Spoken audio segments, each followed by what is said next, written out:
Hello everyone, welcome to the Nash Code. আর আজকে আমরা ডিউবি ইউনিট অ্যাডমিশন প্রিপারেশন সিরিজের বাংলা এমসিকিউ সাজেশন দেখব।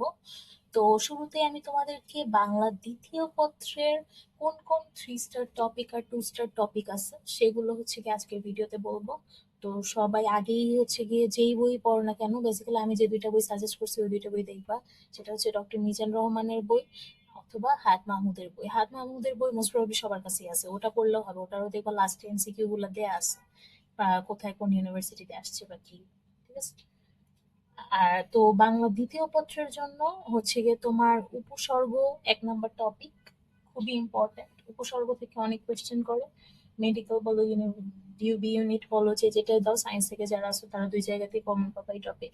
তারপর 2 নম্বর টপিক হচ্ছে কি আভিধানিক ক্রম। ওকে, আভিধানিক ক্রমটা খুব ইম্পর্টেন্ট। ইন কেস যদি কেউ ওইটা না পাও, মিজান স্যারের বইতে পাওয়া আভিধানিক ক্রম। তারপরে 3 নম্বর টপিক হচ্ছে গিয়ে তোমার ক্রিয়ার কাল। ঠিক আছে, ক্রিয়ার কাল যে কোনো বইতেই পাবে। মেইনলি কিন্তু আমি বারবার বলতেছি টপিক গুলার বেসিক থাকা ইম্পর্টেন্ট। হ্যাঁ, তুমি যেই বই থেকেই পড়ো, কেউ যদি অভিজাত থেকে পড়ে কমফোর্ট ফিল করো দেন গো ফর ইট। ঠিক আছে। আচ্ছা, তারপর 4 নম্বর টপিক হচ্ছে গিয়ে আমার পদ। ওকে, কোনটা কোন পদ এরকম আইডেন্টিফিকেশন আসবে। 5 নম্বর টপিক হচ্ছে গিয়ে, যদি চিন্তা করি, 5 নম্বর টপিক হচ্ছে উচ্চারণ।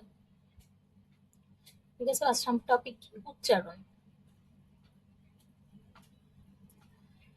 ওকে, তো এরপরে 6 নম্বর টপিক হচ্ছে আমার বানান।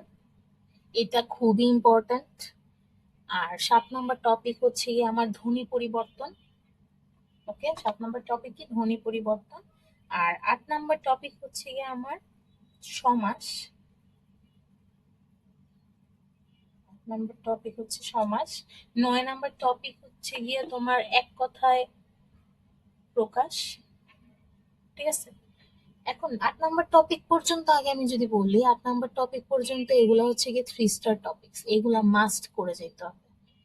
3 স্টার টপিকস এইগুলা যদি না করো, বাংলায় সেকেন্ড পেপারের এমসিকিউ গুলো পারবা না, এক কথায়। এরপরে আসি যে 2 স্টার টপিক তোমার কি কি। 2 স্টার টপিকের মধ্যে হচ্ছে যে যেটা বললাম মাত্র, 9 নাম্বার আছে আমাদের এক কথায় প্রকাশ। ওকে, তাহলে কি 9 নাম্বার হচ্ছে গিয়ে 2 স্টার টপিক, 9 নাম্বার এক কথায় প্রকাশ।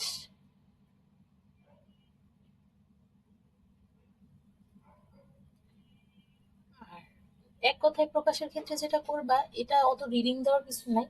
এটা তোমরা প্রিভিয়াস যে কোয়েশ্চেন গুলো আছে সেগুলো অ্যানালাইসিস করে দেখবা কোনগুলা রিপিট হয়, রিপিট গুলা ভালো মতো করবা। আর ইম্পর্টেন্ট গুলা সেগুলা ভালো মতো করবা। তো এক কথায় প্রকাশ। আর 10 নাম্বার টপিক হচ্ছে শব্দের উৎস। ওকে, 10 নাম্বার টপিক শব্দের উৎস, এটাও খুব ইম্পর্টেন্ট। শব্দের উৎস থেকে অনেক কোয়েশ্চেন হয়। 11 নাম্বার টপিক যদি আমি বলি, তাহলে হচ্ছে গিয়ে খুব ইম্পর্টেন্ট একটা টপিক, সন্ধি, যেটা তোমরা ছোটবেলায় করছো। আর 12 নাম্বার হচ্ছে গিয়ে পরিভাষা। এখানে এখন আমি যদি আবার বলি যে আপু 2 স্টারের মধ্যে থেকে কোনটা বেশি ইম্পর্টেন্ট, তাহলে পাবে এক কথায় প্রকাশ আর পরিভাষা। কারণ সন্ধি এমনিই দেখলেই বোঝা যায় অপশন। ঠিক আছে। আচ্ছা, তাহলে এই গেল আমার বাংলা সেকেন্ড পেপারের 3 স্টার টপিকস, প্রথম 8টা, এগুলা থেকে বেশি কোয়েশ্চেন করে। তারপর 2 স্টার টপিকস। তো এই 12টা টপিক পড়লে বাংলা সেকেন্ড পেপার শেষ।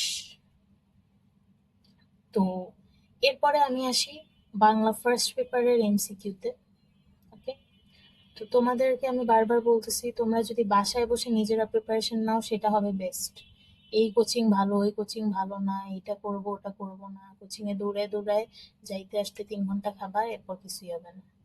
অনেকেই আছে অ্যাডমিশন টাইমে খালি দৌড়াদৌড়ি করতে করতে বাসায় পড়ার টাইম পাও না।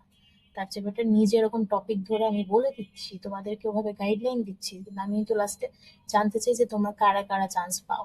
তো আশা করি তোমরা কমেন্টেও বলবা। আরো যদি কোনো ভিডিও লাগে যাবে এই টপিক থেকে কোনটা কোনটা কিভাবে কি পড়বো বা পড়ার কেমনে কি ভাগ করব, সেগুলা আমি তোমাদেরকে জানাই দেবো। তো আমাকে কমেন্ট করে জানায়।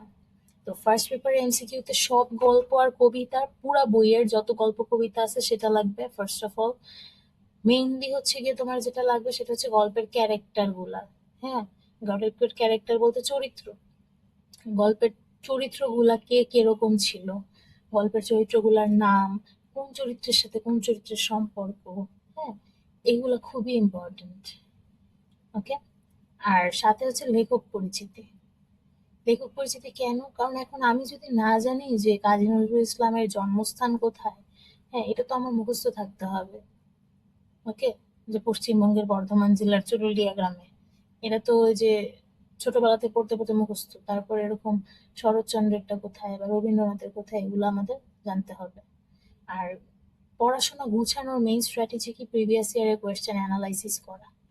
ওকে, মেইন আমি তোমার করতে হবে অ্যানালাইসিস করে যে এই টপিক থেকে বেশি রিপিট কোশ্চেন করে আগে এগুলা পড়বো, এরপরে ওগুলা পড়বো, এরকম করে তোমার সময় নিজের মতো করে সাজেস্ট করবা, ভাগ করবা, তারপর এই সাজেশন অনুযায়ী পড়বা।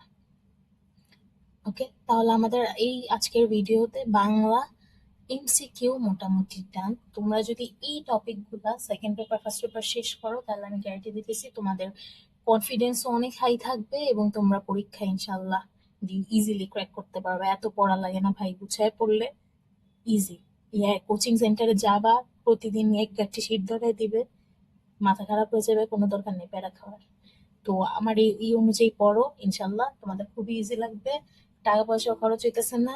সো চিল মোডে বাসায় পড়ো, আর নেক্সট ভিডিও পর্যন্ত ওয়েট করো। Thanks for watching.